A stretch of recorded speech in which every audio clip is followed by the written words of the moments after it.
जीती हुई टीम है उसके उसके सांसद की बात सुन लेते हैं। सुधांशु त्रिवेदी क्या कह रहे हैं, सुनते हैं। मुझे लगता है कि जेन जी ने उस दिशा में हमें पुरजोर समर्थन देकर और शक्ति प्रदान की है। आपने देखा कि पहले बिहार में हमें सफलता मिली, उसके बाद केरल में सफलता मिली, अब महाराष्ट्र के नगर निगम में यह अभूतपूर्व सफलता निश्चित रूप से देश के भविष्य के लिए एक बहुत शुभ संकेत है, सकारात्मक संकेत है। और इसके साथ साथ नकारात्मक राजनीति करने वालों को महाराष्ट्र की जनता ने एक करारा जवाब दिया है। ये लोग इस चुनाव का एक और निष्कर्ष है कि मैं विपक्ष से पूछना चाहता हूं कि इंडी गठबंधन का अस्तित्व अब है या नहीं है, क्योंकि 2024 के बाद के चुनावों में दिल्ली विधानसभा में आम आदमी पार्टी कांग्रेस का गठबंधन टूट गया,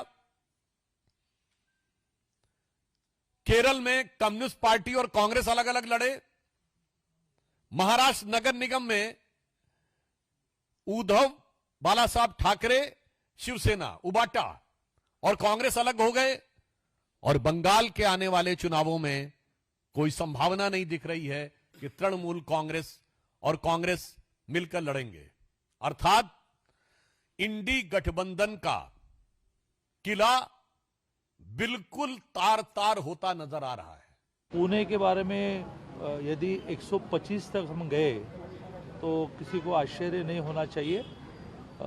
हम तो थोड़े कंजर्वेटिव थे कि 100 क्रॉस करे, 106 क्रॉस करे, फिर लग रहा था 115 क्रॉस करे, तो अभी जो ट्रेंड है उसमें शायद 125 भी क्रॉस कर पाएंगे। जो वोटिंग पैटर्न चलाया सरकार ने, ये बेहद गंभीर बात है। हजारों लोगों के नाम गायब रहे जिसने विधानसभा में वोट किया है, और ऐसे एरिया से वोट गायब हो गए जहां शिवसेना को या महाराष्ट्र नवनिर्माण सेना को या कांग्रेस को वोट हुए, वहां से हजारों लोगों के नाम गायब हो गए। मैं ये स्पष्ट करना चाहता हूं, सभी 29 महानगर पालिका के चुनाव में मतदाताओं ने सहभागिता दी और इस लोकशाही महोत्सव में साथ दिया। इसके लिए मतदाताओं का धन्यवाद। पूरे चुनाव के नतीजे आने के बाद उस पर भाष्य जरूर करेंगे। कल शाम को 6 बजे तुरंत ये वोटिंग खत्म होने के बाद मुंबई महापालिका के कमिश्नर और बीजेपी के लोगों में, वरिष्ठ लोगों में एक मीटिंग हो गई। क्यों हो गई? कोड ऑफ कंडक्ट चल रहा है, आचार संहिता चल रही है। आप 1.5 घंटे तक कमिश्नर के साथ बैठते हो और क्या तय करते हो? आज का जो रिजल्ट है वो आपने तय किया। ये बहुत गंभीर बात है। सो वोटिंग परसेंटेज अभी तक नहीं आया था, सुबह तक नहीं आया। देखिए, वोटिंग परसेंटेज सुबह तक नहीं आया, लेकिन कल शाम को 5 बजे से एग्जिट पोल आना शुरू हो गया। हम लोग इंतजार कर रहे थे वोटिंग परसेंटेज का, और उससे पहले एग्जिट पोल आ गए। ये क्या तमाशा है? ऋत्विक, 3:30 पे मुख्यमंत्री के आने की बात थी। बहरहाल अब तो किसी भी समय वो आए। एक तरह से हम कहा जाए कि सबसे बड़ा अगर श्रेय इस पूरी जीत का दिया जा सकता है तो वो देवेंद्र फडणवीस को दिया जा सकता है।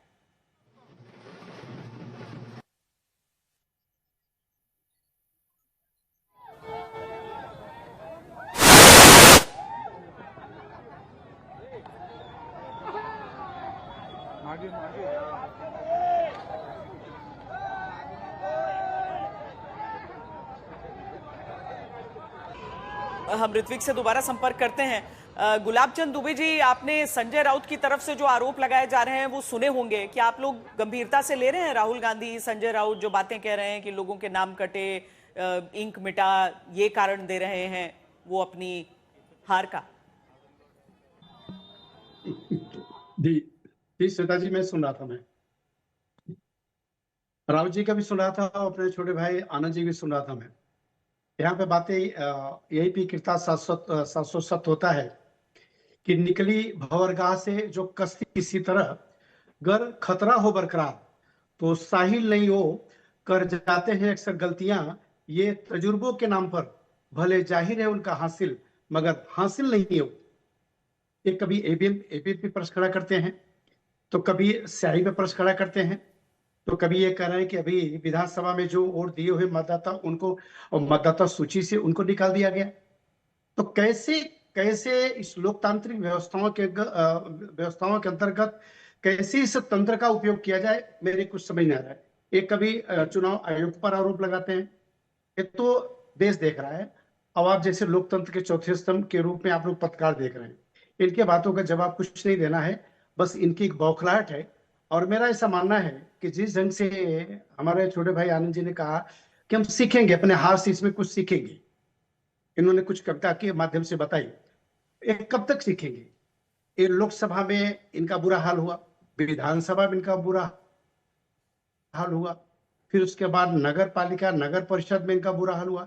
अभी महानगर पालिका के चुनाव के अंतर्गत देख ही रहे हैं कि 29 महानगर पालिकाओं के अंतर्गत महायुति का लगभग 26 जगहों पे विजय होना सुनिश्चित हो चुका है। क्या सीखेंगे? अब सीखना इनको कुछ नहीं है, अब इनको वहीं जाना है जहां इनको जाना चाहिए। इसलिए इन्होंने माननीय बाला साहब ठाकरे साहब के विचारों का हत्या कर दिया, उनका इन्होंने मर्दन कर दिया।